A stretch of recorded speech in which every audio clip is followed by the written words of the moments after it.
Welcome to the Monday Method.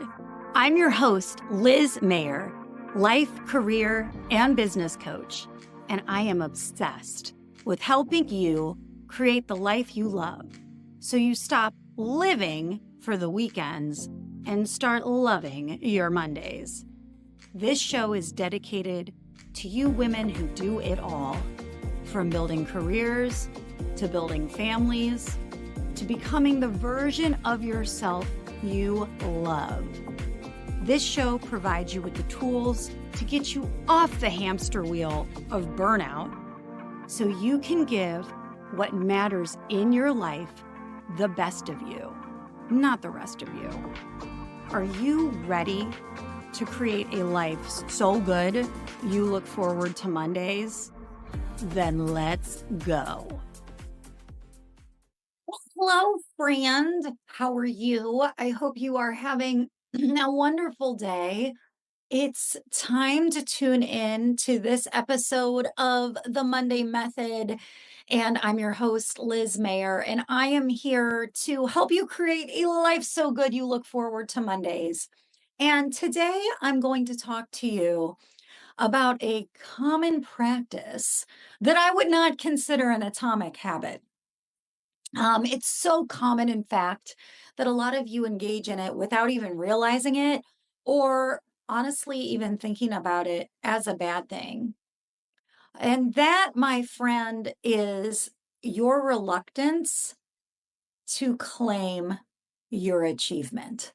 That's right. This is the epitome of you playing small. Okay.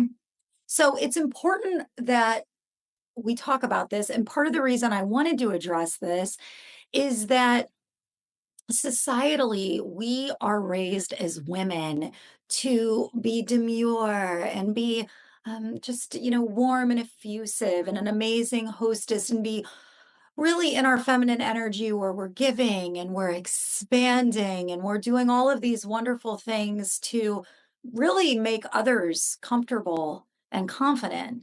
But at the same time, if you avoid to claim your swagger, you are going to remain stuck in unfulfilling situations, stuck personally, maybe stuck professionally.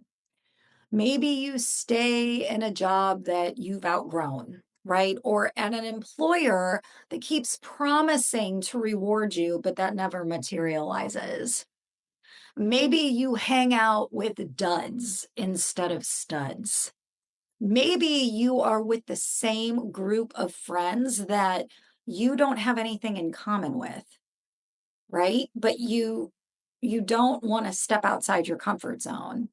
Or maybe you're just accepting less in other areas of your life. That's what we're going to talk about today. But before I go into any more of this content, I want you to check out my free training on lizmayercoaching.com. This free training is going to take you through my 5-step success and fulfillment blueprint. It's packed with insights and my proven method that intersects life coaching with brand building.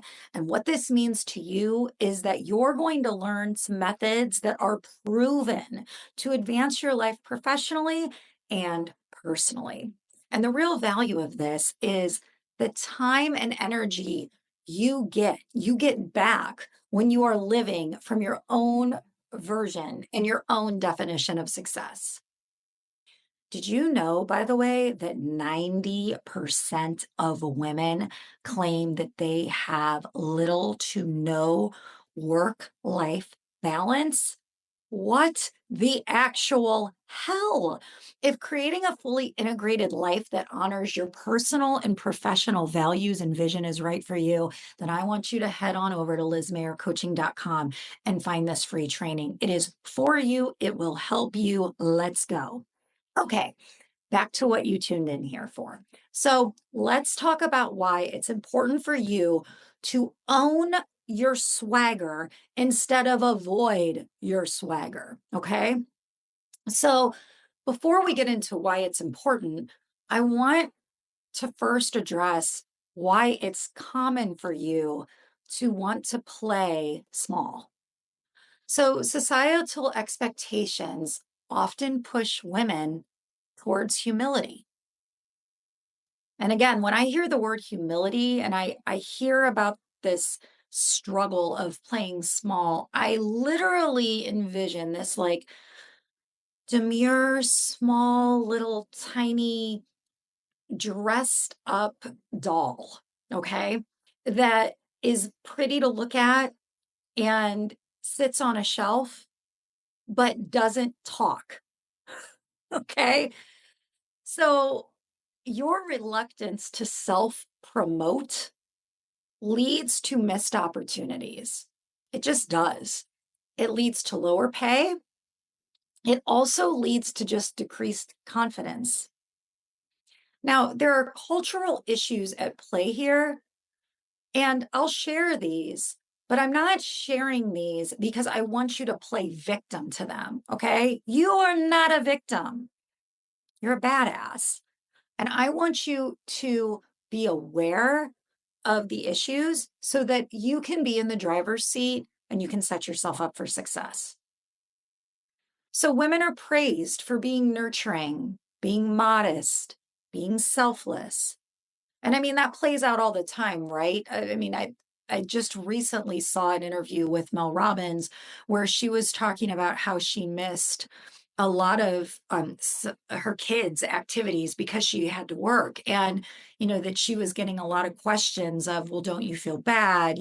What do your kids think about this? And she found it, very, um, very insightful to find that her husband was not getting any of those questions and that it was purely something that was directed towards her because as women and as mothers in particular, we are ultimately encouraged to really be all about others and to never miss a beat. And I'm not saying that you should miss things or that you shouldn't. That's ultimately your choice. My point in illustrating this is that it is lovely and valuable to have a nurturing, a modest, and a selfless presence at times. But you're not going for Mother Teresa status at work, baby. Okay. For those of you who are looking to thrive in a business setting, your modesty is impacting your growth. It's impacting your pay grade. It's impacting your life. It's impacting your freedom. Okay. I recently read that men fear being perceived as not good enough, but women are more likely to be afraid of being perceived as arrogant, boastful, or too much. And I know for those of us, me, who have been coached by, ironically, but not ironically, male bosses to play the backfield or to tone it down or to step back. This is real. But there are also workplace biases that are very much likely supporting your concerns. I've seen in my research that women who self promote can face backlash, while men are rewarded for the same behavior.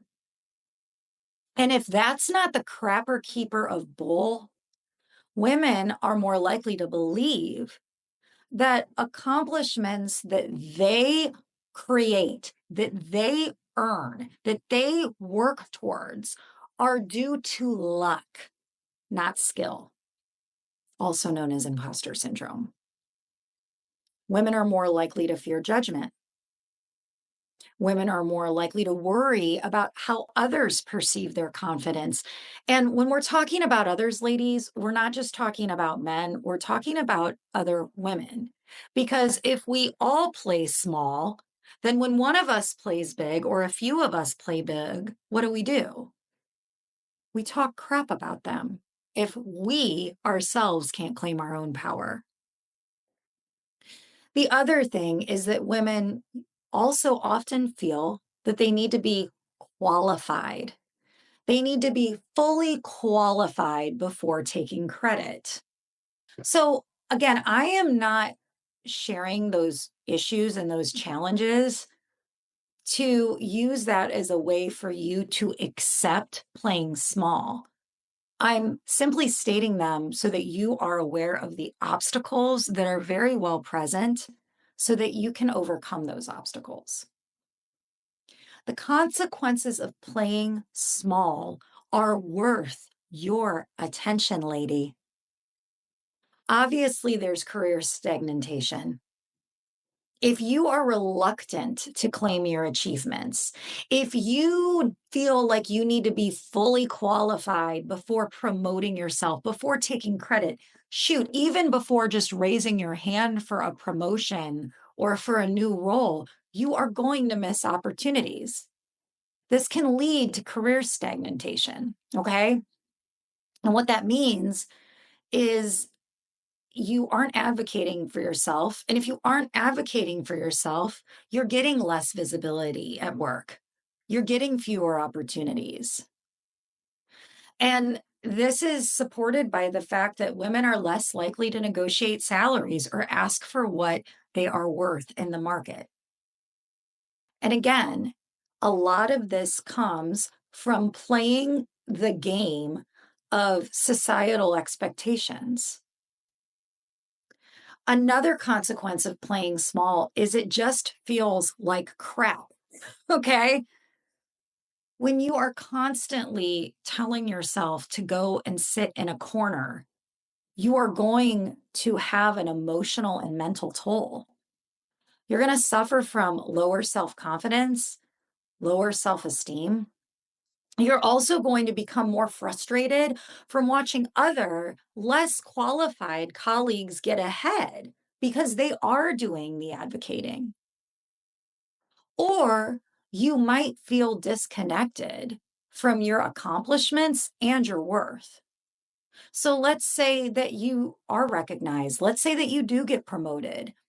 But if you aren't the one ultimately really focusing on driving that message and that influence of what you're capable of, you might feel that the only reason you're successful is luck, or that you have a great boss, or that you got a great gig, or that you have a strong career path. When you constantly focus on that, you're taking your power away. Or you're becoming loyal to a boss, a leader, a company, instead of being loyal and committed to what you want out of life. And the last major set of effery on playing small is the impact to your personal life.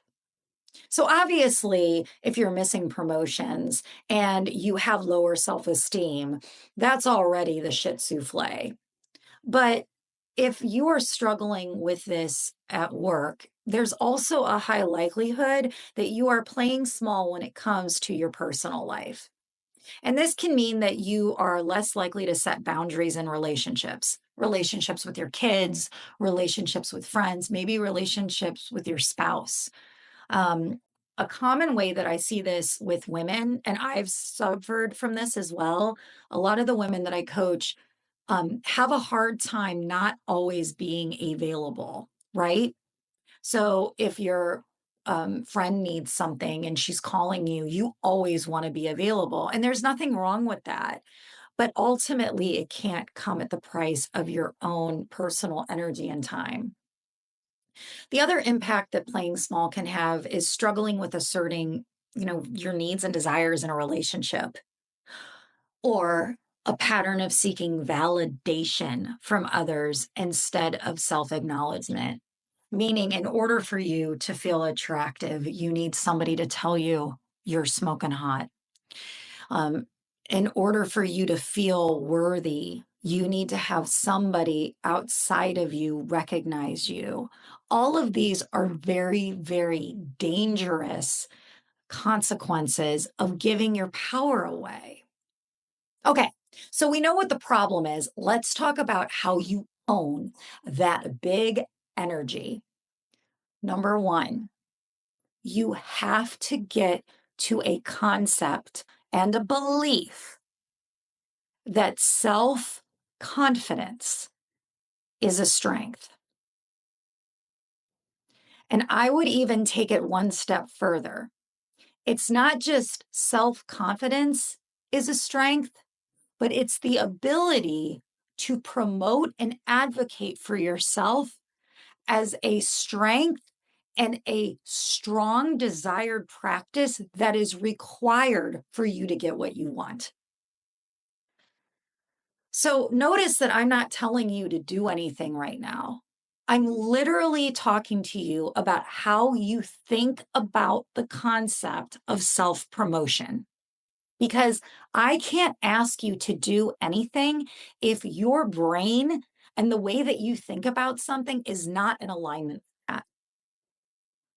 So, what I would suggest that you do if you're one of those individuals, and many of us are, who are struggling to really get out of the corner that we find ourselves in, is that we really need to work on what we're saying to ourselves today and what we need to believe in the future so that we believe that self advocacy is a critical behavior to getting what we want personally and professionally. That starts with understanding that owning your achievements is not bragging. You did the work. Sure, you might have gotten help. Sure, you might have had a great boss. Sure, you might have had a great teacher. Sure, you might work for a great company. But what is in common with those achievements is you, your work, your energy, your brain, you. That is confidence. The other thing that can be helpful to start to reframing self promotion as a strength is to shift from a mindset of, I don't deserve this, to I worked for this. I know that oftentimes a lot of us confuse and put more energy behind effort than we do self belief. If you're one of those people, it is often very easy for you to believe that you put in the work and that you put in the effort because chances are you flippin' did. So maybe even just starting with any time you catch yourself really pushing off your achievements is to say, I worked for this. I worked for this. And to me, the statement I worked for this is pretty neutral because it's usually not a lie. It's usually true. And it's a way for you to start owning your greatness. The other thing that I want you to keep in mind, especially for those of you who really struggle with the element of not giving to other people, right? And to be focusing on you, is to recognize that when you advocate for yourself, you are setting an example for those to advocate around you. Okay. You're challenging the status quo for women. You are helping other women do the same. Okay. And if you're a mom, there is no better lesson you can teach your kids, especially your daughters, to be your own biggest advocate. Honestly, being your own advocate does more for you and for those around you than playing nice and playing small does. So, once you've really gotten to this mindset of reframing self promotion as a strength, really aligning your beliefs that you worked for this, there are some actions you can do to really keep your energy and your swagger big and bright. The one thing that I think is a really great practice is to keep a daily accomplishment journal. And I know that sounds like very high maintenance. This does not need to be anything, quite candidly, than leveraging your planner, leveraging your calendar, a piece of paper, and every day, just maybe write 1 to 3 things that you're proud of. It could be something at work. It could be that you got a workout in. It could be that you advocated for yourself. It could be that you accomplished something challenging at work. It could be that you um, drove influence in a presentation. You just have to get in the habit of regularly documenting your wins, big or small. The other thing you can do is when you start to write those things down and that becomes a practice, is I want you to practice speaking about your successes. Okay. Now, oftentimes, when I am coaching women in this area, they're not used to speaking about their successes unless they're interviewing for jobs or they're maybe interviewing for like a podcast or an article or something to that nature. You don't have to wait for those big ticket moments to speak about your success. If you're writing things down in an accomplishment journal, there's nothing wrong with maybe the next time you're catching up with your friend or your husband or even your kids to say, "Hey, I'm really proud about, this accomplishment I made this week." Okay, you can start with just sharing it with close friends when you're catching up on the phone or over coffee, and then gradually you can expand that to more professional settings on the regular. One of the things that I'm doing right now with my girls is every night when we sit down for dinner, we talk about how we were kind, how we acted as leaders, and something that we are proud of. And the reason why I'm juxtaposing kindness with leadership and pride is because they do not negate each other. Okay.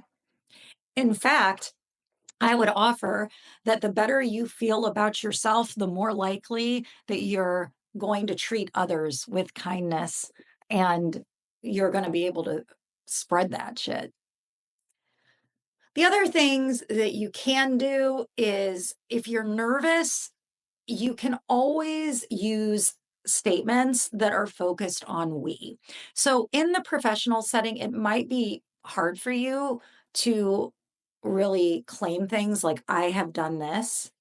But what you can do is instead of just saying the team or they, you can say we. That is one word choice distinction that can help in a professional setting that gives attention to the team, but it helps you own your contribution as the leader or as a partner. And then the other thing that you can do in terms of setting these actions and setting yourself up for success is to set small goals for self promotion, baby steps. So maybe what you do is you start with a LinkedIn update.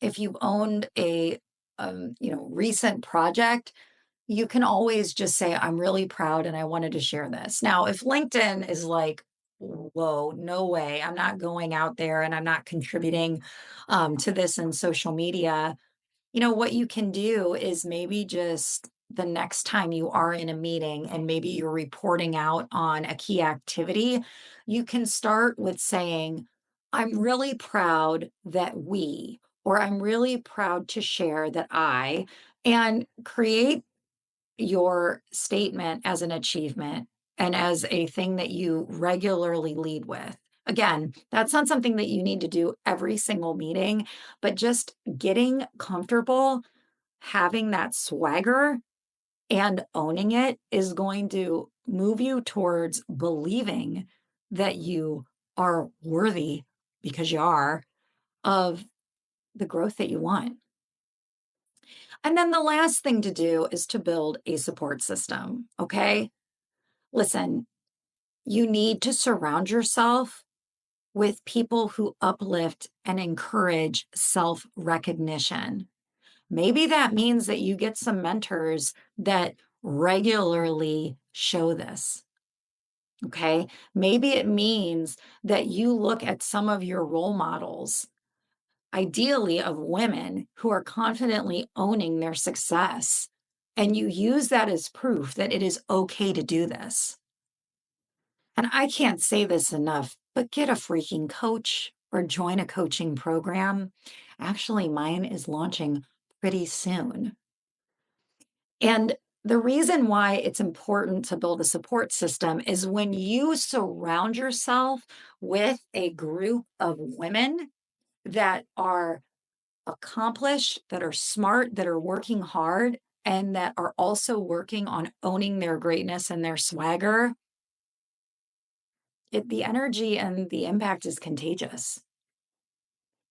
So I hope that helps. Really, the key takeaways are if you feel like playing small is your regular mode of operandum, it's not you.